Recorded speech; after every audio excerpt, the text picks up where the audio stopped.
बिस्मिल्लाहिर्रहमानिर्रहीम। MD cat एक ऐसा टेस्ट है कि जो मेडिकल के शोबे में जाने वाले स्टूडेंट से स्क्रीनिंग टेस्ट के तौर पर लिया जाता है। इस टेस्ट में टोटल 200 एमसीक्यूज़ होते हैं, जिनमें सबसे बड़ा हिस्सा बायोलॉजी का होता है, क्योंकि ये लोग डॉक्टर बनने जा रहे होते हैं और बायोलॉजी ये साइंस ऑफ लाइफ है, इसलिए ज़्यादा हिस्सा बायोलॉजी से लिया जाता है, जिसमें तकरीबन 65 से 70-75 एमसीक्यूज़ आते हैं। दूसरा हिस्सा फ़िज़िक्स का होता है कि जिसमें तकरीबन 45 से 50 एमसीक्यूज़ आते हैं। तीसरा हिस्सा केमिस्ट्री का होता है, उसमें भी तकरीबन उतनी ही मिकदार होती है, उतने ही एमसीक्यूज़ होते हैं जितने फ़िज़िक्स के होते हैं, यानी 45 से 50 एमसीक्यूज़। और जो चौथा सब्जेक्ट होता है जिससे एमसीक्यूज़ आते हैं वो होता है अंग्रेज़ी ज़ुबान का।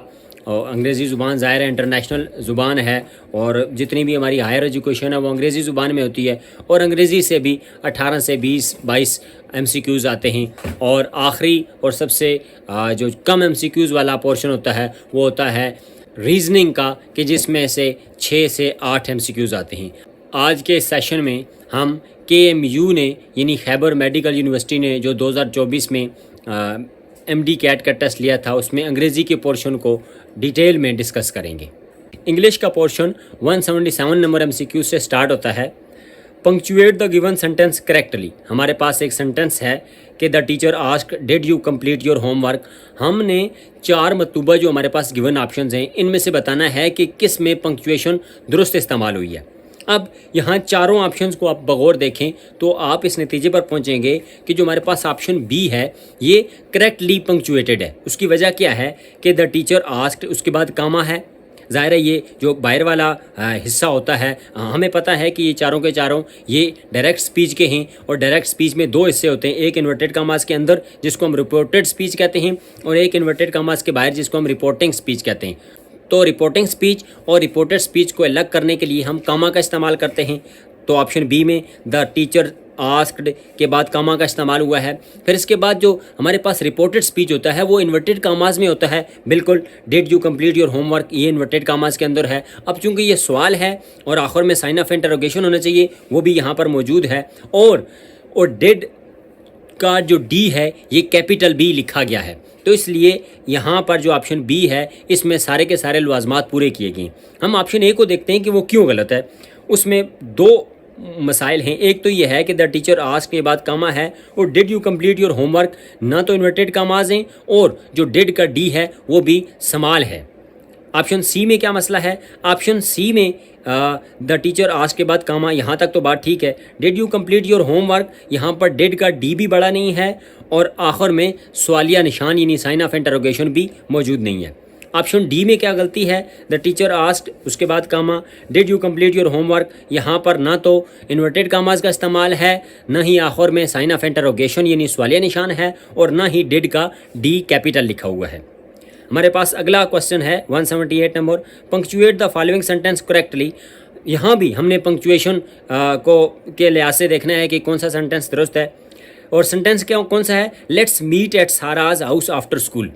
अगर हम चारों ऑप्शंस को देखें तो हम देखते हैं कि ऑप्शन नंबर ए ये करेक्टली पंक्चुएटेड है। उसकी वजह क्या है कि let's meet at Sara's house after school, let's का एल बड़ा है, और ये चूंकि लेट अस है, इसकी लेट अस की कंट्रैक्टेड फॉर्म है लेट्स, और जब हम कंट्रैक्टेड फॉर्म का इस्तेमाल करते हैं तो फिर हम अपॉस्ट्रोफी का निशान लगाते हैं जो कि लेट्स के अंदर मौजूद है। मीट एट साराज, अब देखें साराज SARAH और उसके बाद अपॉस्ट्रोफी और फिर उसके बाद S हाउस यानी सारा का, अगर ये पोसेसिव यानी मलकियत को शो कर रहा है। आफ्टर स्कूल आखिर में हमारे पास पीरियड यानी फुल स्टॉप भी है, तो यहाँ पर जो सारे के सारे पंक्चुएशन के मार्क्स हैं वो करेक्टली इस्तेमाल हुए हैं। ऑप्शन बी क्यों गलत है? Let's meet at Sara's house after school. अब देखें साराज में SARAH और S के बाद इन्होंने अपॉस्ट्रोफी का साइन लगाया है। हालांकि सारा एक लड़की है, जब एक गर्ल होगी तो फिर सारा के बाद अपॉस्ट्रोफी और उसके बाद एस का इस्तेमाल होना चाहिए। किसी भी नाउन के साथ एस तब हम लगाते हैं कि जब वो नाउन बतौर प्लूरल इस्तेमाल हो रहा हो, मसलन बुक्स, तो फिर हम अब जो है वो अपॉस्ट्रोफी बुक्स यानी एस के बाद लगाएंगे, तो ये इस वजह से गलत हुआ है। सी ऑप्शन है let's meet at Sara's house after school. यहाँ पर लेट्स इन्हीं टी और एस के दरमियान जो अपॉस्ट्रोफी का साइन है वो इस्तेमाल नहीं हुआ है। ऑप्शन डी क्यों गलत है? लेट्स मीट के बाद जो कामा है ये गैर ज़रूरी है, इसकी यहाँ पर ज़रूरत ही नहीं है। 179 नंबर क्वेश्चन है, do you usually take a bus dash the market by far of या टू। हमारे पास जो चारों प्रपोजिशंस हैं, चारों प्रपोजिशंस में हमारे पास इस्तेमाल होगा do you usually take a bus to the market. जो टू हमारे पास प्रपोजिशन इस्तेमाल होती है ये किसी डायरेक्शन के लिए या मूवमेंट के लिए इस्तेमाल होती है, तो do you usually take a bus to the market ये दुरुस्त ऑप्शन है, यानी ऑप्शन डी। 180 नंबर क्वेश्चन है, he has been working dash this project for 2 weeks. वो इस प्रोजेक्ट पर 2 वीक्स से काम कर रहा है। तो एट, बाय, टू, ऑन, यहाँ पर भी चारों प्रपोजिशन है हमारे पास ऑप्शन, और यहाँ पर जो ऑप्शन हमारे पास डी है यानी he has been working on this project for 2 weeks, ये दुरुस्त है। क्यों? क्योंकि वर्किंग एट या वर्किंग बाय या वर्किंग टू ये सारे के सारे ग्रामेटिकली इनकरेक्ट हैं। 181 नंबर MCQs है, identify the sentence that contains an error in work order, style या वोकैबुलरी। हमने 4 जो ऑप्शन है हमारे पास, हमने इनको देखकर बताना है कि इनमें किस सेंटेंस में कोई ना कोई एरर है। वो एरर कौन कौन सा हो सकता है? वर्ड ऑर्डर यानी अल्फाज आगे पीछे हैं, अल्फाज की तरतीब ठीक नहीं है, स्टाइल में कुछ मसला है, या वोकैबुलरी का गलत इस्तेमाल हुआ है। तो यहाँ पर हम देखते हैं कि ऑप्शन बी इसमें एरर है, और एरर को हम देखते हैं, she enjoys reading comma writing comma and to paint. यहाँ पर आप देखें कि हमारे पास जो सीक्वेंस होना चाहिए वो पैरेलल में होना चाहिए। शी इंजॉयज रीडिंग, अब देखें ING वाली फॉर्म इस्तेमाल हुई है, राइटिंग ING वाली फॉर्म इस्तेमाल हुई है, तो आगे होना चाहिए था एंड पेंटिंग। तो इसलिए यहाँ पर ये जो स्टाइल है उसमें गलती है। बाकी तीनों के तीनों A, C और D ये ग्रामेटिकली करेक्ट सेंटेंसेज हैं। 182 नंबर है, identify the error in the sentence. वही बात कि हमने सेंटेंसेस में से एरर वाले सेंटेंस की शिनाख्त करनी है। The chef quickly prepared comma delicious and it served a meal. यहाँ पर हमने देखना है कि एरर कहाँ पर है, यानी किस किस्म का है, पंक्चुएशन का है, स्टाइल का है, वोकैबुलरी का है या वर्क ऑर्डर का है। तो अब देखें कि अगर हम ग्रामेटिकली इस सेंटेंस को दुरुस्त करें तो ये होना चाहिए, the chef quickly prepared delicious meal and served it. ये दुरुस्त सेंटेंस बनता है जिसका स्ट्रक्चर इस तरह होना चाहिए। तो यहाँ पर चूँकि जो हमारे पास वर्ड्स हैं वो आगे पीछे लिखे हुए हैं, यानी उनकी तरतीब गलत है, इसलिए हमारे पास जो ऑप्शन डी है यानी वर्ड ऑर्डर यहाँ पर एरर है, तो इसलिए ऑप्शन डी दुरुस्त है। 183 नंबर क्वेश्चन है, order is the law of civilisation. कि जो सिविलाइजेशन यानी तहजीब व सकाफत का कानून होता है वो ऑर्डर कहलाता है, जैसे हमारे माशरों में होता है। एंड क्यास is the law of dash. आपने बताना है कि क्यास यानी जो इंतशार है, अफरा तफरी है, ये किस का लॉ होता है। The most appropriate word to be filled in by is. तो जो सबसे मुनासिब तरीन लफ्ज़ है वो कौन सा होगा? अब यहाँ पर देखें एनालॉजी का इस्तेमाल हुआ है कि सिविलाइजेशन का जो लॉ है वो ऑर्डर कहलाता है, तो फिर किसका लॉ क्यास कहलाएगा? सिटी यानी शहर का, मेट्रोपोलिस का, फिजिशियन यानी डॉक्टर का, या विल्डरनेस का। तो हम देखते हैं कि विल्डरनेस का मतलब होता है जंगलीपन, या जहाँ पर जो है वो किसी भी कानून का कोई इस्तेमाल ना होता हो। तो चूँकि यहाँ पर क्यास है, इंतशार है, अफरा तफरी का आलम है, तो ऑप्शन डी यानी विल्डरनेस दुरुस्त जवाब होगा। 184 नंबर क्वेश्चन है, blueprint is to architect. Blueprint का ताल्लुक आर्किटेक्ट के साथ होता है। एज, तो फिर अलगोरिथम इज़ टू डैश, फिर अलगोरिथम का ताल्लुक किसके साथ होगा? अब हम देखते हैं कि जो आर्किटेक्ट है वो डिज़ाइन करता है ब्लूप्रिंट का इस्तेमाल करके, तो इसी तरह कौन सा बंदा ऐसा है कि जो अलगोरिथम का इस्तेमाल करता है? डिज़ाइनर? जी नहीं। इंजीनियर? जी नहीं। मैथमेटिशियन? जी नहीं।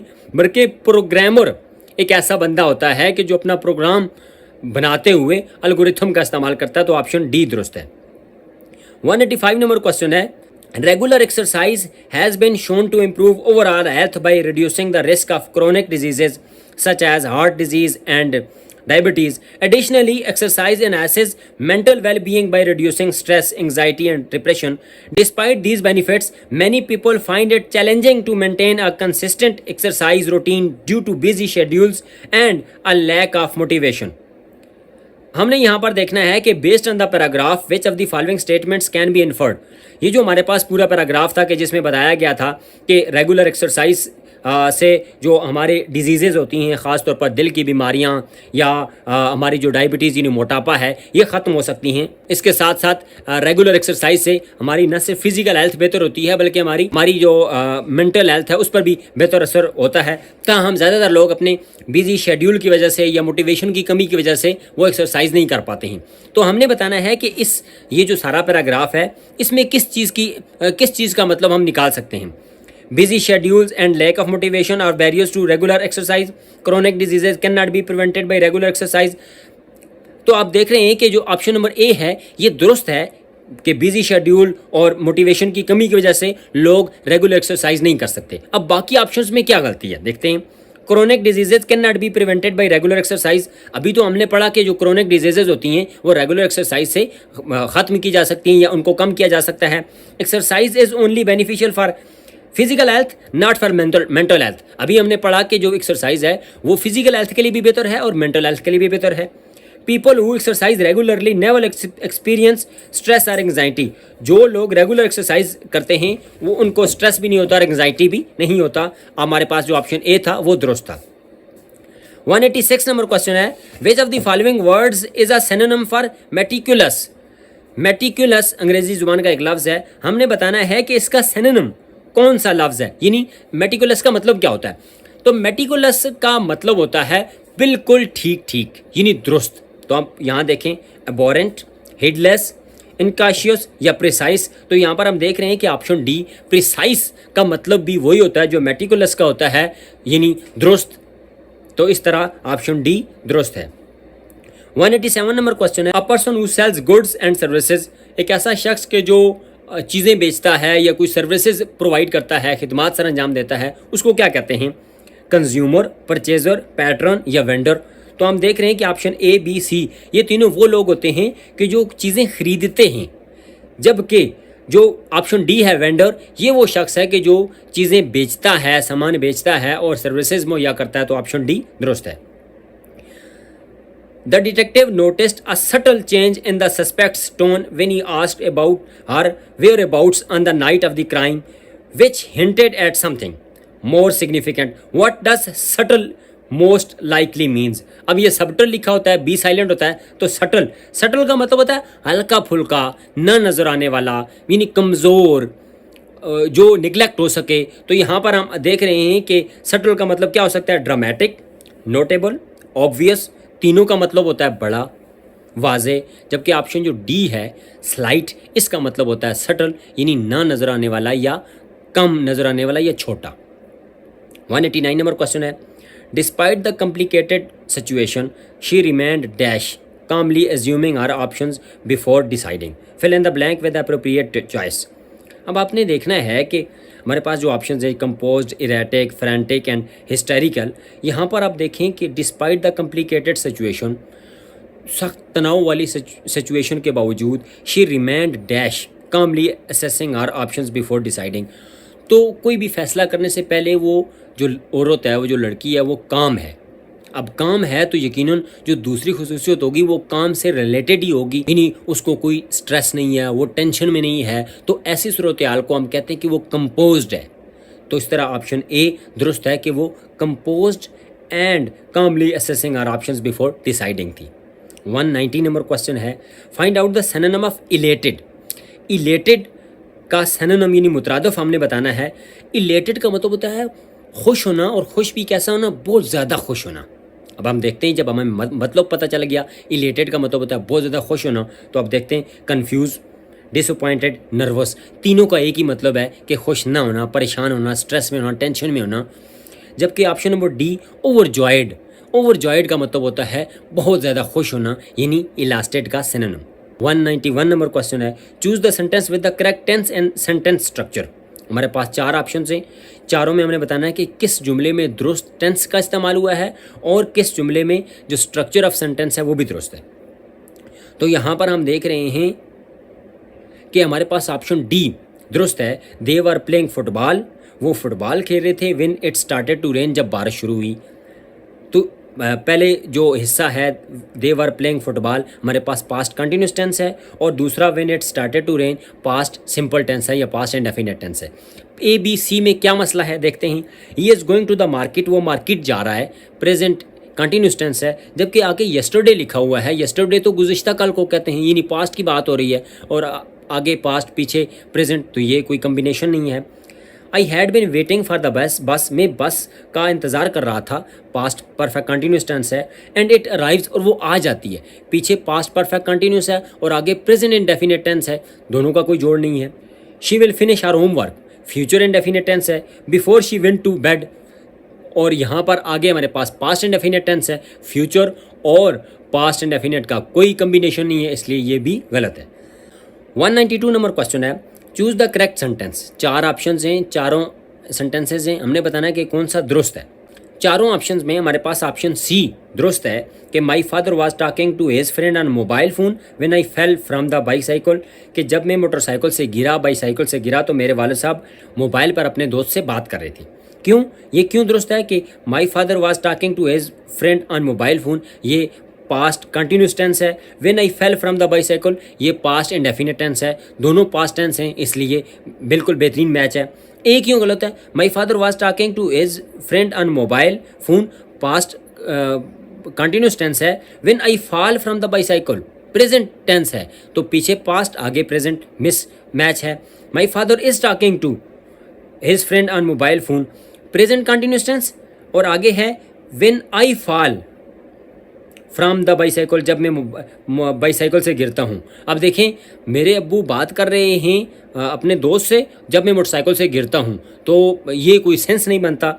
और ऑप्शन डी क्यों गलत है, my father was talking to his friend on mobile phone when I am falling, पीछे पास्ट कंटिन्यूस टेंस, आगे प्रेजेंट कंटिन्यूस टेंस, दोनों का मैच नहीं है और कोई सेंस भी नहीं है।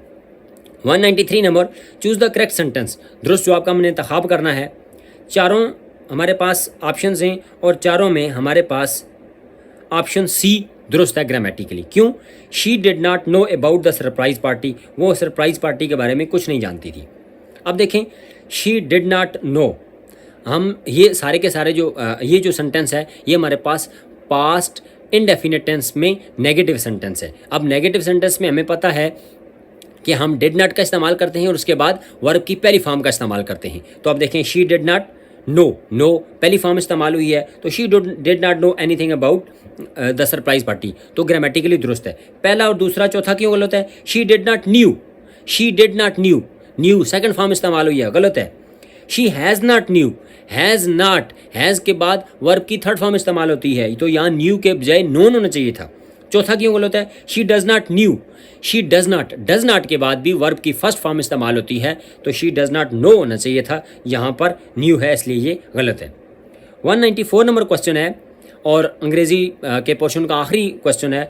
After she dash the stairs her heart almost gave out from exhaustion, तो after she dash the stairs, after she has climbed, after she have climbed, after she had climbed, या after she was climbing the stairs her heart almost gave out from exhaustion. तो यहाँ पर tense को देखा जाए और sense को देखा जाए तो हमारे पास होता है after she had climb the stairs her heart almost gave out from exhaustion. वजह यह है कि हम अगले अगर पार्ट को देखें, कामा के बाद जो आ रहा है हर हार्ट ऑलमोस्ट गेव, तो यहाँ गेव हमें बता रहा है कि ये पास्ट इंडेफिनिट टेंस है। अगला जो हमारे पास टेंस है तो पीछे वाला भी पास्ट ही होना चाहिए, जो कि बन सकता है after she had climb the stairs her heart almost gave out from exhaustion, जबकि जो ऑप्शन ए, बी और डी हैं ये दुरुस्त नहीं हैं।